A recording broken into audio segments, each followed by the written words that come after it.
9월 20일 오늘의 말씀은 사무엘하 2장 12절에서 32절입니다. 넬의 아들 아브넬과 사울의 아들 이스보셋의 신복들은 마하나임에서 나와 기브온에 이르고 스루야의 아들 요압과 다윗의 신복들도 나와 기브온 못가에서 그들을 만나 함께 앉으니 이는 못 이쪽이요 그는 못 저쪽이라. 아브넬이 요압에게 이르되 원하건대 청년들에게 일어나서 우리 앞에서 겨루게 하자.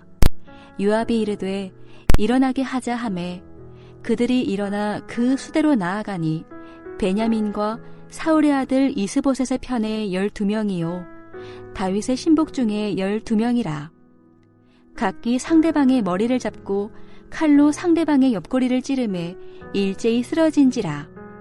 그러므로 그곳을 헬갓 하수림이라 일컬었으며 기브온에 있더라. 그날의 싸움이 심히 맹렬하더니 아브넬과 이스라엘 사람들이 다윗의 신복들 앞에서 패하니라. 그곳에 스루야의 세 아들 요압과 아비새와 아사헬이 있었는데 아사헬의 발은 들노루같이 빠르더라. 아사헬이 아브넬을 쫓아 달려가되 좌우로 치우치지 않고 아브넬의 뒤를 쫓으니 아브넬이 뒤를 돌아보며 이르되 아사헬아 너냐? 대답하되 나로라. 아브넬이 그에게 이르되 너는 왼쪽으로나 오른쪽으로나 가서 청년 하나를 붙잡아 그의 군복을 빼앗으라 하되 아사헬이 그렇게 하기를 원하지 아니하고 그의 뒤를 쫓으매 아브넬이 다시 아사헬에게 이르되 너는 나 쫓기를 그치라. 내가 너를 쳐서 땅에 엎드러지게 할 까닭이 무엇이냐? 그렇게 하면 내가 어떻게 내 형 요압을 대면하겠느냐 하되 그가 물러가기를 거절하매 아브넬이 창 뒤 끝으로 그의 배를 찌르니 창이 그의 등을 꿰뚫고 나간지라. 곧 그곳에 엎드러져 죽음에 아사헬이 엎드러져 죽은 곳에 이르는 자마다 머물러 섰더라. 요압과 아비새가 아브넬의 뒤를 쫓아 기브온 거친 땅의 길가 기아 맞은 쪽 암마산에 이를 때에 해가 졌고 베냐민 족속은 함께 모여 아브넬을 따라 한 무리를 이루고 작은 산 꼭대기에 섰더라. 아브넬이 요압에게 외쳐 이르되 칼이 영원히 사람을 상하겠느냐? 마침내 참혹한 일이 생길 줄을 알지 못하느냐? 내가 언제 무리에게 그의 형제 쫓기를 그치라 명령하겠느냐? 요압이 이르되 하나님이 살아계심을 두고 맹세하노니 내가 말하지 아니하였다면 무리가 아침에 각각 다 돌아갔을 것이요 그의 형제를 쫓지 아니하였으리라 하고 요압이 나팔을 불매 온 무리가 머물러 서고 다시는 이스라엘을 쫓아가지 아니하고 다시는 싸우지도 아니하니라. 아브넬과 그의 부하들이 밤새도록 걸어서 아라바를 지나 요단을 건너 비드론 온 땅을 지나 마하나임에 이르니라. 요압이 아브넬 쫓기를 그치고 돌아와 무리를 다 모으니 다윗의 신복 중에 19명과 아사헬이 없어졌으나 다윗의 신복들이 베냐민과 아브넬에게 속한 자들을 쳐서 360명을 죽였더라. 무리가 아사헬을 들어올려 베들레헴에 있는 그의 조상묘에 장사하고 요압과 그의 부하들이 밤새도록 걸어서 헤브론에 이른 때에 날이 밝았더라. 사무엘하 2장 12절에서 32절 말씀을 함께 묵상하겠습니다. 어제 윤 목사께서 사무엘하의 대략적인 개간을 잘 설명해 주셨습니다. 사무엘상은 사울의 죽음으로 끝을 맺지요. 이렇게 되면 다윗이 바로 왕위를 계승해야 되는데 그렇게 되지 않아요. 사울을 추종했던 신하와 백성들은 다윗을 왕으로 인정할 수 없었지요. 그래서 다윗은 7년 반 동안 헤브론에서 나라를 다스렸지만 통일된 이스라엘을 다스린 것은 아닙니다. 이 기간 동안 사울을 따르던 자들은 이스보셋을 왕으로 삼고 다윗과 대결하여 사울의 왕위를 계승하려 하였습니다. 사실 이스보셋은 꼭두각시에 불과했고 아브넬의 욕망과 욕심으로 나라가 분열되어 있던 상황이었습니다. 2장에서 4장까지 헤브론에서 나라를 다스리면서 사울의 잔존 세력과 전쟁을 벌이는 사건으로 구성되어 있고요. 5장은 마침내 다윗이 명실상부한 이스라엘의 왕으로 등극하는 내용이 기록되어 있습니다. 이러한 다윗의 역사가 사무엘 하에 기록되어 있고요. 이후 사무엘 하는 크게 두 부분으로 나눌 수 있습니다. 5장에서 10장까지는 다윗의 치적과 영광을 기록합니다. 특별히 7장에 보면 다윗 왕조를 하나님께서 영원한 왕조로 세우시고 다윗 왕위를 계승할 것이라고 하셨죠. 하지만 다윗이 시종일관 신실한 것은 아니었습니다. 사무엘하 11장부터 21장은 다윗의 실수와 제약들이 기록되어 있습니다. 마지막 21장에서 24장은 다윗의 통치에 대한 역사적 상황을 성찰하고 있습니다. 이렇게 구분해서 보면 사무엘하가 눈에 들어오실 것입니다. 1장에서 4장은 헤브론에서의 7년만 통치, 그리고 잔존 세력과 전쟁을 벌이는 것이고요. 5장에서 10장은 다윗의 치적과 영광, 11장에서 21장은 다윗의 실수와 죄악들, 그리고 마지막은 역사적 평가이지요. 이제 오늘 본문을 살펴보겠습니다. 아브넬의 정치적 야욕으로 왕이 된 이스보셋의 군대와 다윗의 군대가 전쟁을 치릅니다. 넬의 아들 아브넬과 사울의 아들 이스보셋의 신복들이 기브온에 이르렀고 스루야의 아들 요압과 다윗의 신복들도 기브론에 이르렀습니다.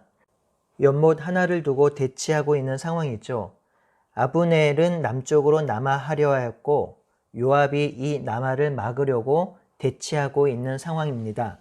이에 아브넬이 요압에게 제안합니다. 14절에 보면 대표 군인을 선발하여 겨루게 하자고 하지요. 그래서 이스보셋의 군인 12명과 다윗의 군인 12명이 선발되어 싸움을 합니다. 여기서 14절에 겨루게 하자라는 이 말은 유의적인 대결을 하자는 뜻입니다. 한글 개역에는 소년들로 일어나 우리 앞에 일어나 장난하게 하자라고 기록되어 있습니다. 아브넬은 자신의 군사가 더 강할 것으로 생각하여 12명을 선발하여 싸움을 시키게 하고 이 싸움을 통해서 전의를 불태우고 군사적 우위를 점할 수 있을 것이라는 요량으로 깊이 생각하지 않고 유의적으로 싸움을 걸어온 것입니다. 하지만 이 싸움은 그리 간단하게 마무리되지 않습니다. 선발된 12명의 군인은 혈투를 벌입니다. 그리고 안타깝게도 모두 죽지요. 이스라엘은 이 전쟁이 24명의 군인이 죽은 작은 전쟁으로 기억하지 않습니다. 16절에 보면 이 지역을 헬갓 핫수림이라고 불렀지요. 이는 날카로운 칼의 밭이란 뜻인데요. 오늘날로 말하면 칼부림에 의해서 피가 흥건해진 땅이라는 의미를 가지고 있고요. 이것을 기억하겠다는 것입니다.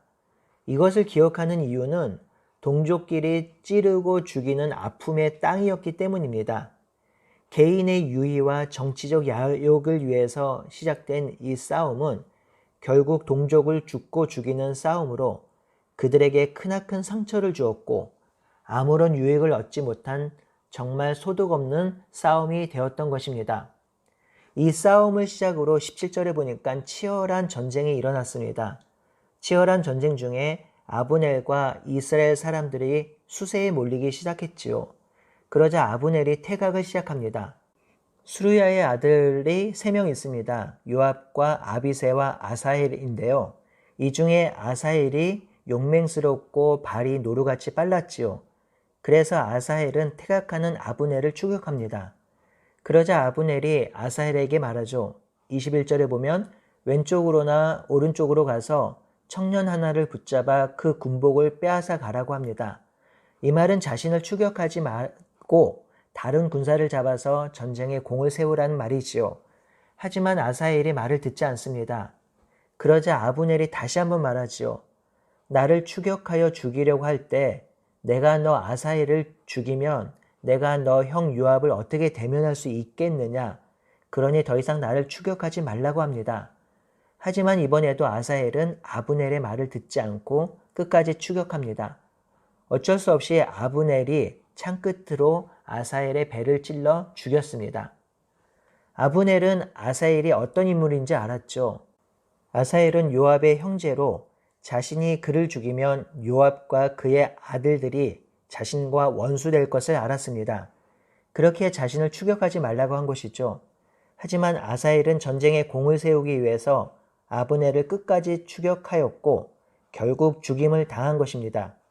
이로 인해서 또 다른 보복이 일어나죠. 3장 30절에 보면 요압과 그 동생 아비새가 아브넬을 죽이는데요. 그 이유가 동생 아사헬을 아브넬이 죽였기 때문이라고 설명합니다. 요압과 아비새는 계속해서 아브넬을 추격하였습니다. 이들은 기브온의 길가 기욤 맞은편 암만산에 이르렀습니다. 아브넬은 베냐민 족속과 함께 모여 한 무리를 이루고 작은 산 꼭대기에 섰습니다. 이에 아브넬이 휴전을 요청합니다. 26절이지요. 우리가 언제까지 이렇게 싸워야 하겠소? 이렇게 싸우다가는 마침내 우리 둘 다 비참하게 망하고 말지 않겠소? 우리가 얼마나 더 기다려야 장군이 장군의 부하들에게 동족을 추격하지 말고 돌아가라고 명령하겠습니까? 라고 합니다. 이에 요압이 아브넬이 이런 제안을 하지 않았으면 요압의 군대가 아브넬을 추격하여 아브넬을 잡았을 것이라고 합니다. 그리고 나서 요압이 나팔을 불지요. 그러자 요압의 군대가 추격을 그치고 더 이상 아브넬의 군대와 싸우지 않습니다. 아브넬과 그의 부하들이 그날 밤이 새도록 아라바를 지나 요단을 건너고 비드론 온 땅을 거쳐서 마하나임에 이르렀습니다. 요압도 아브넬을 뒤쫓던 길에서 돌아왔습니다. 이제 군인을 점호하지요. 다윗의 부하 가운데 19명이 죽었고 아사헬이 없어졌습니다. 하지만 다윗의 부하들이 아브넬의 부하들 가운데 베냐민과 아브넬의 군인 360명을 죽였습니다. 요압과 그 부하들은 아사헬의 시신을 그의 조상이 묻혀있는 베들레헴의 무덤에 장사하였습니다. 그리고 그들은 밤새도록 걸어서 헤브론에 이르렀을 때에 아침 해가 떠올랐습니다. 이스보셋과 아브넬의 군대와 다윗과 요압의 군대가 12명의 대표 군인을 뽑아 치른 전쟁을 시작으로 전면전으로 치달을 수 있는 큰 전쟁으로 확대되었습니다. 수세에 몰린 아브넬의 휴전 제의로 일단 이 전쟁은 멈추었지요. 우리가 눈여겨보아야 할 것은 이 전쟁에서 하나님이 전혀 드러나지 않는다는 것입니다. 하나님이 명령하지도 개입하지도 않으십니다. 또한 어떤 평가도 드러나지 않습니다. 결과적으로 이 전쟁은 모두가 패한 전쟁이고 승자 없는 전쟁입니다. 이 전쟁은 자신의 힘을 과시하기 위해서 시작된 것으로 결국 동족끼리 치열하게 싸운 전쟁이며 아무런 소득 없이 끝난 전쟁이며 어떤 승자도 없는 전쟁입니다. 성도 여러분, 전쟁과 싸움은 하나님 나라의 삶을 살아가는데 아무런 유익을 주지 못합니다. 특히 교회 안에, 성도 간에, 가족 간의 싸움은 더욱더 그러합니다. 매일 성경 해설의 마지막 문장이 참 가슴에 와닿습니다. 지체 간의 싸움은 모두에게 상처를 남깁니다.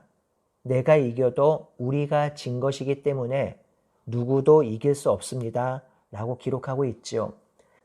그렇습니다. 형제 안에, 가족 안에, 한몸된 교회 안에, 성도 안에 싸움이 있을 때 그 싸움에서 이긴들 무슨 소용이 있습니까? 가족 안에 승자와 패자가 무슨 의미가 있나요? 모두 진 것이지요. 우리 안에 싸움을 부추기는 마음들, 혈기, 자존심, 높아지고 싶은 마음, 내 뜻을 관철시키고자 하는 마음, 내 뜻만 옳다고 생각하는 그런 마음이 있다면 성령을 의지하여 그 마음을 내려놓고 사랑하고 용납하여 평화를 이루며 그 평화 안에서 진정한 쉼과 안식을 누리는 우리의 삶이 되기를 바라고 소원합니다. 아멘.